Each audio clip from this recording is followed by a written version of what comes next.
G'day guys, it's Leon Axford here. It's time for Hammer Talk. A little bit different today.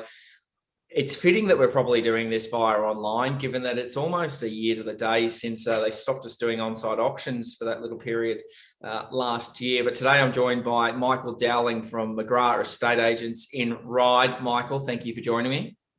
Thanks, Leon. Great to be here, mate, and good to have a chat. Mate, well, the reason for those wondering why we're doing this online, I was actually really looking forward to catching up with Michael in person and having a coffee. But where I am currently, we're cut off to the north and the east by the Hawkesbury River, and there's a big landslide to the west. So pivot online. I'm sick of hearing that word pivot. We heard that all last year. Mate, I want to go back. We actually did a licensing course together back in about 2012. We did, I think it was trust accounting module together where we first met. Talk me through a little bit of your background, where you started, where you got to. I started off in St Mary's just before then. My first ever job was at Staff Partner St Mary's, and from there pretty quickly moved out to the Hills area. And as you probably know, from there I met Stefan Bertram, and we decided to open up a real estate agency together. Hence the licensing course in 2011. So opened up that office with Stefan in 2010 and end of 2010. In 2015, we sold the business to McGrath. We're approached by McGrath, and it was too good of a opportunity not to take up. It sort of allowed us at McGrath to have the Epping office, Ryde office, and Hunters Hill office. So it was a sort of perfect fit at that stage. And then over the last sort of 12 to 18 months, obviously Stefan's moved to the Mossman area, and I'm sort of the main agent in the Ryde office now here at McGrath, and enjoying it. And what was the award? Was it the realestate.com rankings? Second or third?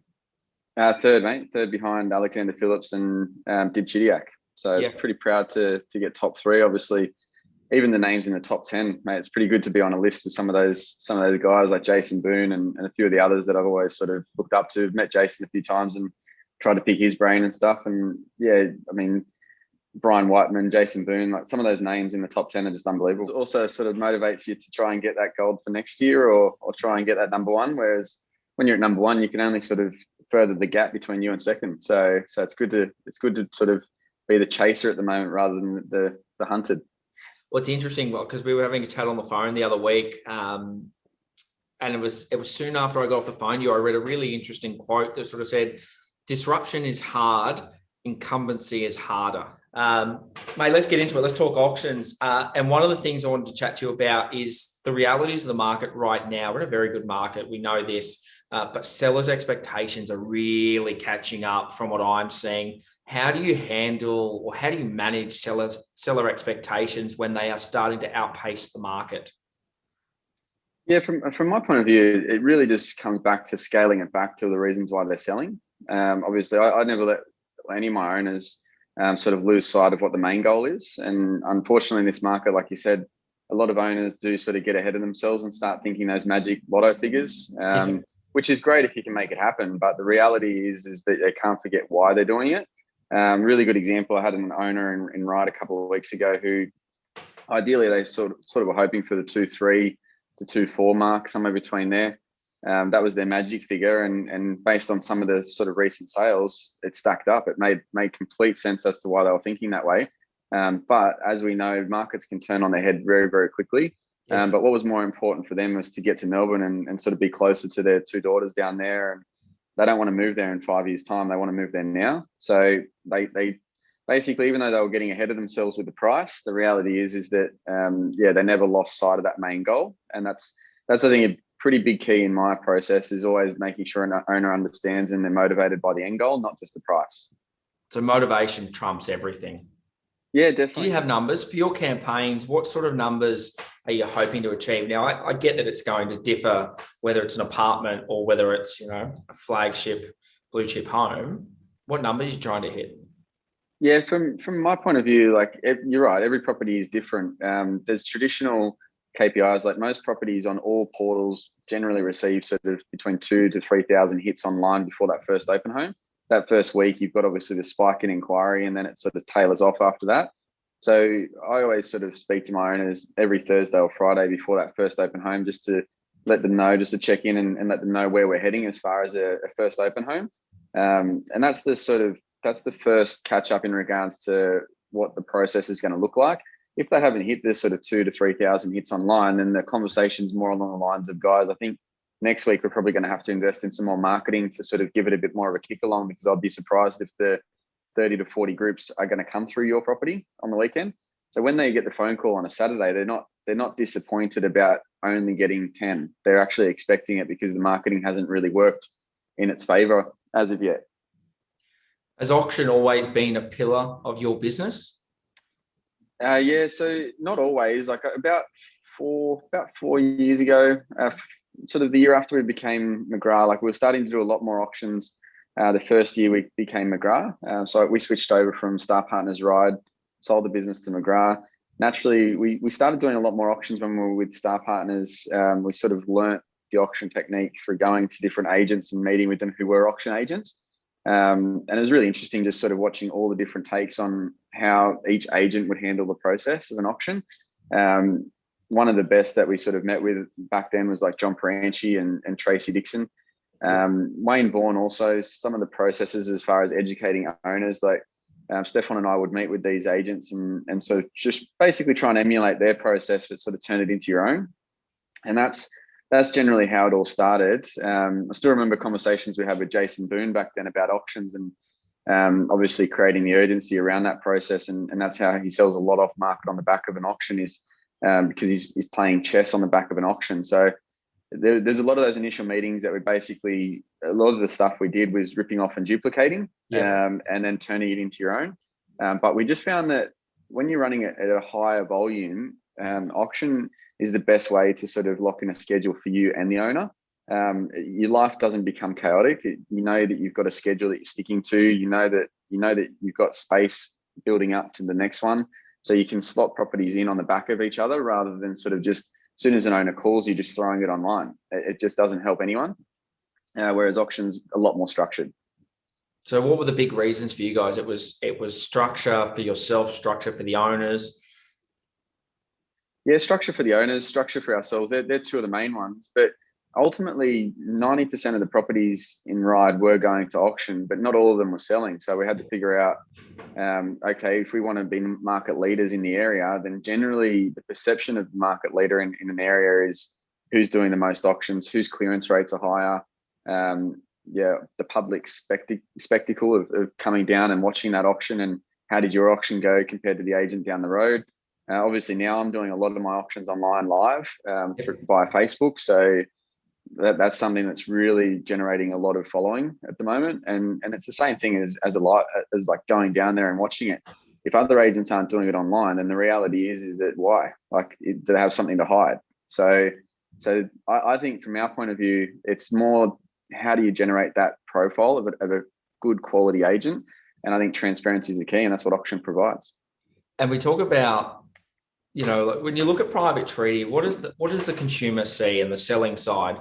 They see it go online, they see a signboard go up, agent stands at the front door, and then 5 to 10 days later there's a sold sticker. What else would we expect the consumer to think that real estate is, except put it online, stand out the front and take names and numbers, and next thing it sells? Whereas auctions it shows that you can deliver 5, 7, 10 buyers who want to buy a home. Then you get to put your negotiation skills on show, and they can justify, okay, there's a difference between agents. It's not just put a signboard up and it's sold, where, the back end of a private treaty, it's a hell of a lot of work. It's a lot of back and forth phone calls, but nobody gets to see it.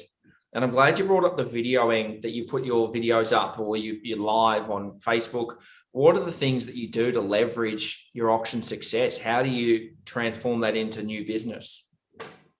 Oh, I think a lot of it comes down to transparency. Like, and you mentioned negotiating. Like last weekend, we had an auction in Lindley Way Ride.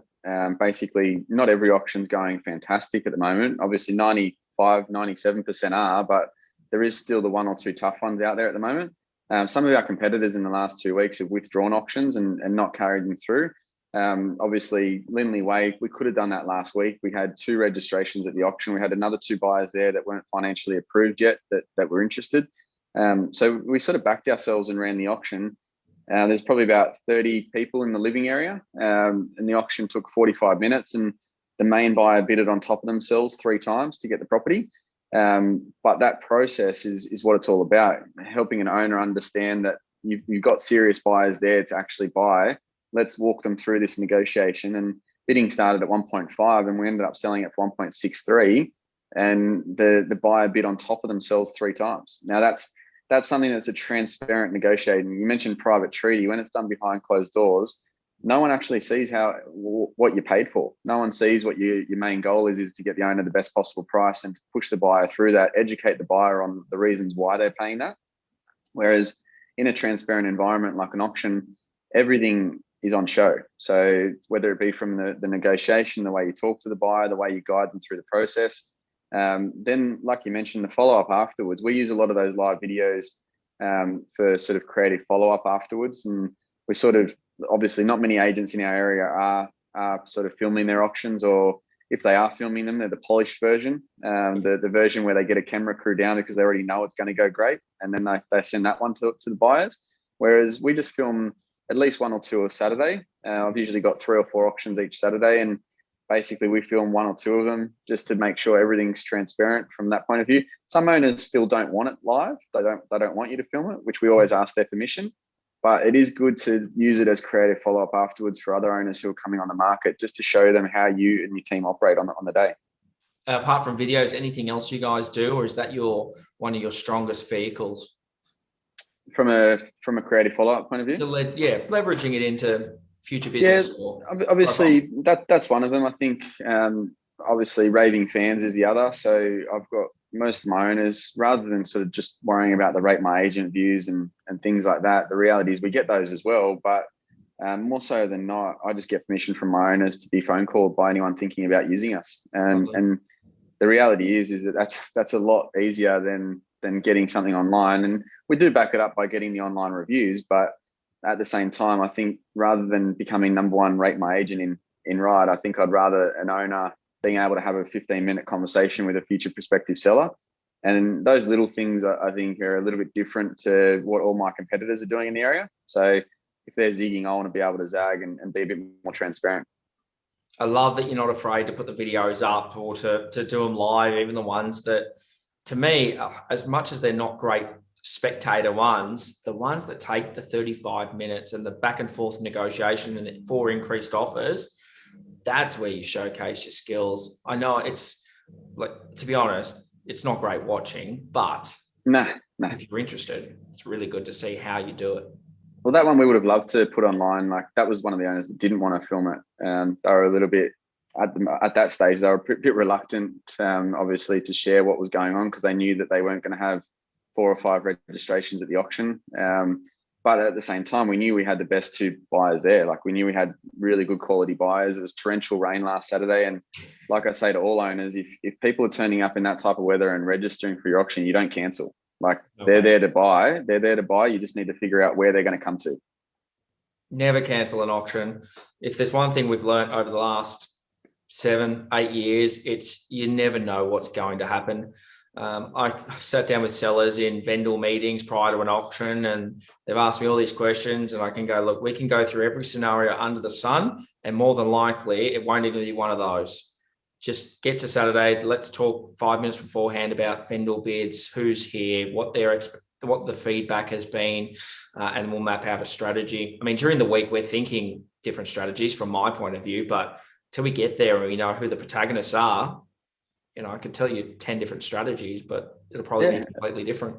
Mate, I agree. I think, like, at the stage of an auction, like whether it be a negotiation privately or an auction, the reality is what an owner is paying an agent for is very similar thing to what you're sort of paying a surgeon when the surgery goes wrong, if that makes sense. Like, the reality is if I've got someone operating on me, I want someone who can actually adjust to a challenging circumstance when I start bleeding out, for example. I don't want that surgeon that's got all these perfect surgeries in place. I want someone who's able to sort of adapt to that circumstance then and there to make quick decisions that's going to suit me. And that's the same as an auction. I think the reality is that you're choosing an agent in any market when things go wrong, and who's that agent that you're going to be able to rely on to be in your corner when things do go a bit pear-shaped. I love that. What's the greatest challenge, real estate related, doesn't have to be auction related? What's the greatest challenge right now? Greatest challenge right now would probably be the gap between buyers.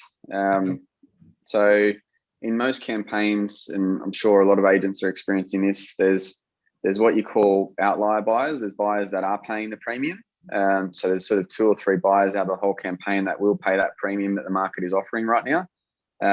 50 to 70% of the market is still basically defiant that the market's gone up that much. And they're literally buyers that will either sort of win when the market sort of drops a little bit, or the market will continue to get away from them. And you just still need to walk through the process with those buyers and not get frustrated with them.